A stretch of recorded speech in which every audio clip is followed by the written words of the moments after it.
NTV's Grow here at FFA. Stay tuned for more convention coverage. Plus, a convoy of hay from Ohio shows in rural America, everyone can be a neighbor. And see how weather's impacting planting and what you need to know as we grow.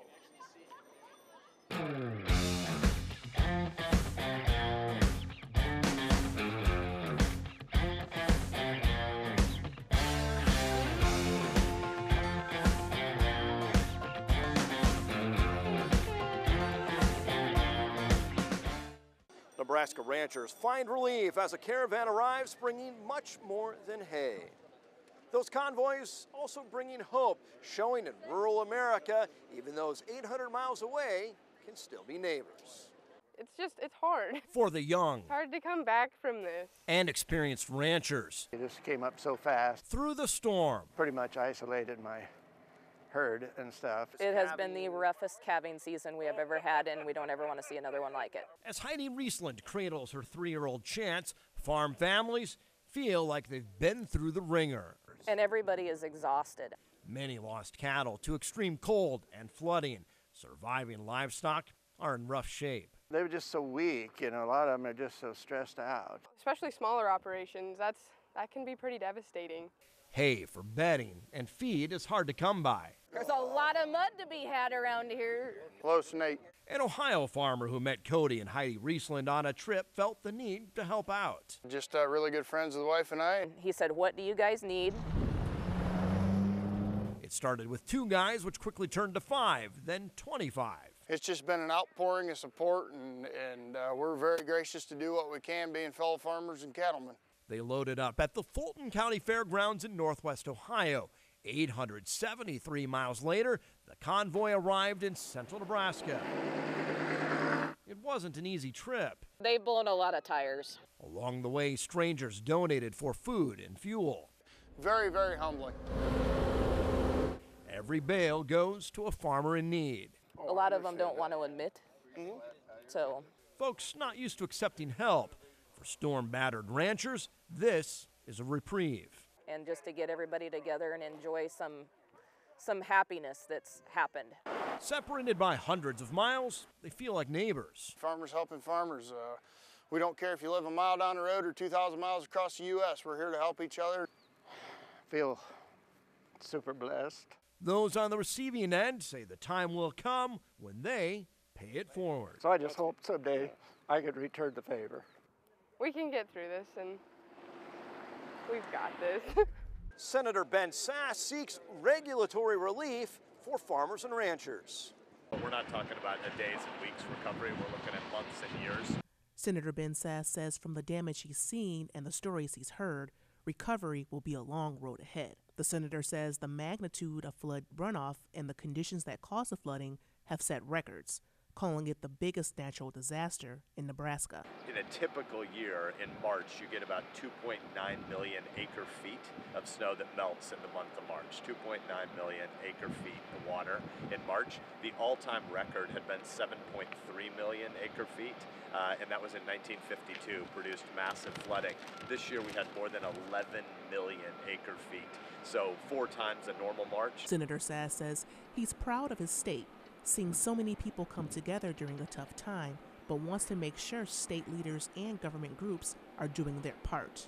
Amazing community response. That's going to be the heart of this story in the long term, but obviously I and other members of the federal delegation want to be sure we understand what common sense things do we need in terms of regulatory relief from FEMA, from the Army Corps, and then obviously from the Department of Agriculture. As for Hall County and other areas waiting to hear if they'll receive FEMA funding, Sasse says although local and state processes are different, overall response from FEMA has been good. And so we've seen good response from FEMA about declaring the overall disaster, but your point is right about specific county level declarations.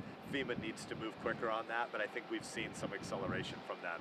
The senator says that communication to U.S. Secretary of Agriculture, Sonny Perdue, will hopefully help to get farmers additional assistance. You have a bunch of people trying to simultaneously dig out of their current problem and submit their paperwork, but this is not what farmers and ranchers are normally up to, is filling out government bureaucratic paperwork, and so we need more FSA agents from the federal government dispatched to Nebraska. Certainly we've seen devastating losses on the livestock side, but as planting season approaches, we could be looking at trouble as well. NTV's Lauren Coomer reports. As farmers are eager to get out into their fields, many are unable to because of excess water like this, not to mention sand, debris, and even damaged roads.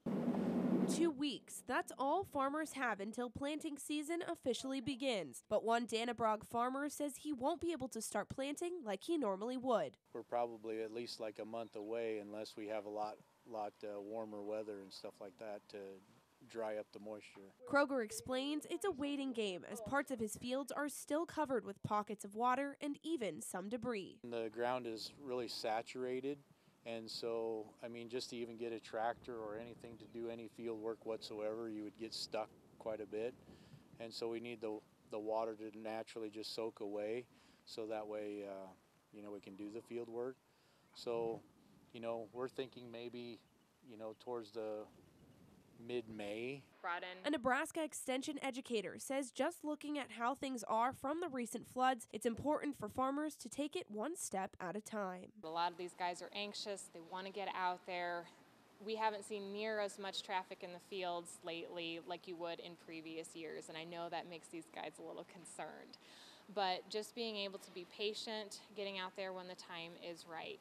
Because if you have compaction early on in the season, going into planting, you're going to have problems all season long. When farmers go in to fix some of the areas, Civet says they need to record where and what they're fixing, because that damage could not only be worse than they thought, but also cause problems years down the road. Soil testing is a good place to start, really taking an overview of that field. Some of these farmers, they have lots and lots of acres and they know every inch of them. So getting out there, making sure you assess the field damage, especially where you had some streams pop up in those fields and it carried away a lot of things. With the herbicide resistance farmers have been seeing in their fields, Civet says weeds they haven't seen before could also pose a threat to crops. Lauren Coomer, NTV News, Dannebrog. The future of agriculture definitely looks bright when you visit the FFA Convention.